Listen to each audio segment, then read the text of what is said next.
So hello guys, आपका मेरे channel technology व अपना स्टडी विद गेम्स से स्वागत है। तो आज हम करेंगे डायरेक्टरेट ऑफ एजुकेशन की तरफ से दी जाने वाली वर्कशीट नंबर 19, जो कि क्लास 9th की और सब्जेक्ट है साइंस और डेटेड है 18 अगस्त 2021। तो टॉपिक है हमारा साइंस की बुक का chapter number 5, the fundamental unit of life. इसका फर्स्ट पार्ट हम पहले वाली वर्कशीट में पढ़ चुके हैं। तो आइए करते हैं हम स्टार्ट। तो ज्ञान पूछता है, जिज्ञासा दीदी, we know the cells that the cells is the basic functional unit of life, but what are life process, how does a cell perform them? तो ज्ञान क्या पूछ रहे हैं, जिज्ञासा दीदी, हम तो सेल क्या होता है, मतलब कि basic functional unit of life होता है, मगर ये प्रोसेस कैसे करता है और सेल परफॉर्म इन्हें कैसे करते हैं basic functional unit of life को। तो जिज्ञासा दीदी बोलती है, ज्ञान, as you know that all living organisms possess special traits like they grow, excrete, need food, inhale, exhale, respiration, etc. All these necessary activities are known as life processes. These are performed in every living cell by exchange of necessary substances. Cell has a special component called cell organelles, and every organelles perform a specific task. Cell is able to perform all its functions because of these organelles. Every cell has plasma membrane, nucleus, and cytoplasm. These help the cell to perform various activities. तो जिज्ञासा दीदी क्या बोलते हैं कि जो हम सभी जानते हैं कि living organism possess special traits करता है, जो कि वो बढ़ता है अपने उम्र के हिसाब से, ग्रो करता है, उसकी हाइट बढ़ती है, वो एक्सक्रीट करता है, उसको खाने की ज़रूरत होती है, और वो रेस्पिरेशन करता है, इनहेल, एक्सेल, एक्सेट्रा। तो इन्हीं सब एक्टिविटीज़ को हम कहेंगे लाइफ प्रोसेसेस। और ये सब परफॉर्म किसकी वजह से होते हैं? एक्सचेंज ऑफ नेसेसरी सब्सटेंसेस की वजह से। तो सेल के पास एक ऐसा स्पेशल कंपोनेंट होता है जिसे हम कहते हैं सेल ऑर्गेनेल्स, जो कि हर ऑर्गेनेल जो है वो परफॉर्म करता है अपना स्पेसिफिक टास्क। तो सेल एक एबल होता है, मतलब कि परफॉर्म करने में अपने फंक्शंस इन ऑर्गेनेल्स की वजह से ही। तो हर सेल के पास होता है प्लाज्मा मेम्ब्रेन, न्यूक्लियस और साइटोप्लाज्म, जो कि ये सभी मतलब कि हेल्प करते हैं सेल को परफॉर्म करने में वेरियस एक्टिविटीज़। तो ज्ञान क्या पूछता है, दीदी, व्हाट इज़ प्लाज्मा या फिर cell membrane and what is it function? तो प्लाज्मा को हम क्या कहते हैं सेल मेम्ब्रेन भी कहते हैं और प्लाज्मा मेम्ब्रेन भी कहते हैं।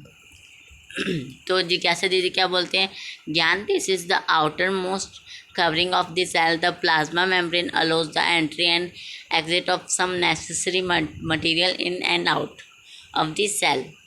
Only certain materials can pass through it, therefore called selectively permeable membrane. The necessary material like O2, CO2, nutrients and water, etc. can enter or exit the cell through plasma membrane by diffusion and osmosis process. Movement of a substance from a region of high concentration to a region where its concentration is low is termed as diffusion. तो इसमें जिज्ञासा दीदी क्या बोलते हैं कि मतलब कि प्लाज्मा मेम्ब्रेन या फिर सेल मेम्ब्रेन जो है वो एक outermost covering layer of the cell है, जो कि सेल को कवर करता है अच्छे से। और प्लाज्मा मेम्ब्रेन जो अलो करते हैं किसी भी एंट्री और एग्ज़िट, मतलब कि किसी कोई भी चीज़ हो, एंट्री करनी हो हमारी बॉडी में या फिर बाहर जानी हो, तो उसका काम किसका है? अलो करने का, एंड प्लाज्मा मेम्ब्रेन का।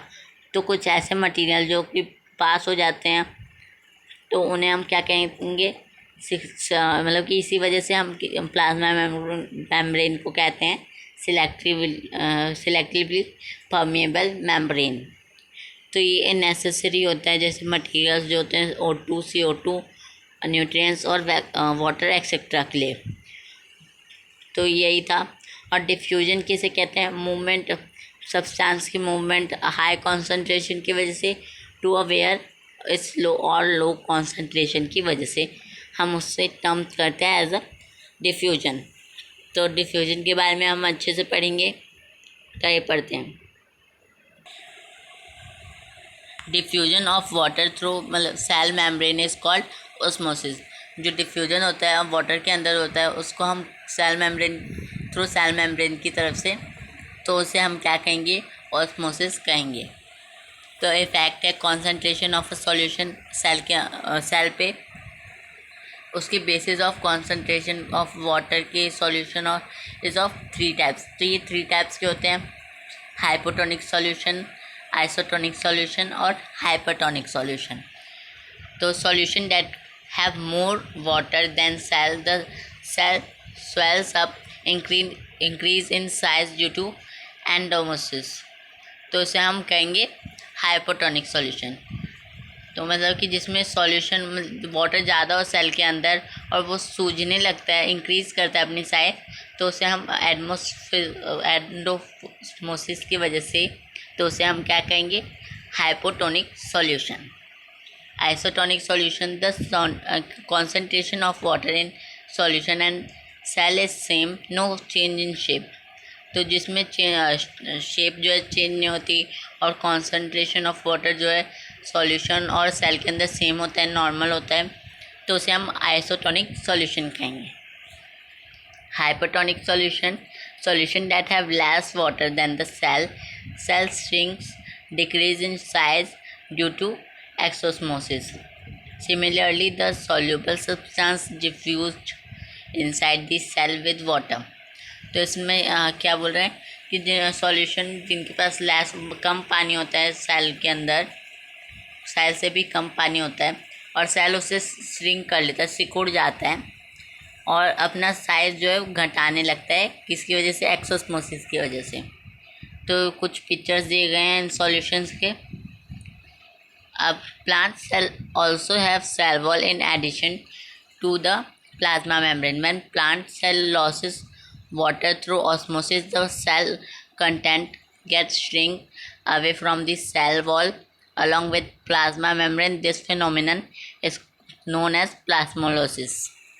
तो इसमें क्या बोल रहे हैं, प्लांट सेल के पास जो कि सेल वॉल भी होता है और एडिशन मतलब कि प्लाज्मा मेम्ब्रेन भी होता है। और जब प्लांट्स मतलब कि वाटर लॉस करता है ऑस्मोसिस की वजह से, तो इस कंटेंट मतलब श्रिंक हो जाता है, सेल जो है वो श्रिंक हो जाते हैं उनकी और प्लाज्मा मेम्ब्रेन के साथ, तो उस फिनोमेनन को हम कहते हैं प्लाज्मोलिसिस। तो ये पिक्चर है, कुछ क्वेश्चंस दिए गए हैं, तो आइए करते हैं हम स्टार्ट। फर्स्ट क्वेश्चन है, what is the important of cell membrane. तो आइए करते हैं। तो सबसे मेन जो है इम्पॉर्टेंट है कि वो अलो करता है एंट्री और एग्जिट। तो ये लिख देंगे, the plasma membrane is important because it allows the entry and exit of some necessary material in and out of the cell. तो कुछ ऐड किया मैंने, बिकॉज अलो द एंट्री, तो बस आपको इतना ही ऐड करना है। Next question, explain plasmolysis with the diagram. तो डायग्राम प्लाज्मोलिसिस में क्या करेंगे, आप ये पूरा लिख देंगे और डायग्राम भी बना देंगे आला। Next question, which part of the cell is permeable. तो कौन सा पार्ट है जो सेल का है वो परमिएबल है। तो जो कि पास करता है, only certain material can pass through it, therefore called selectively permeable. जैसे कि necessary material O2, CO2, nutrients and water, तो ये सभी हो गए। Next last question, what changes will occur in raisin and RBC when they are placed inside a hypotonic solution and why. तो आइए करते हैं इसका आंसर।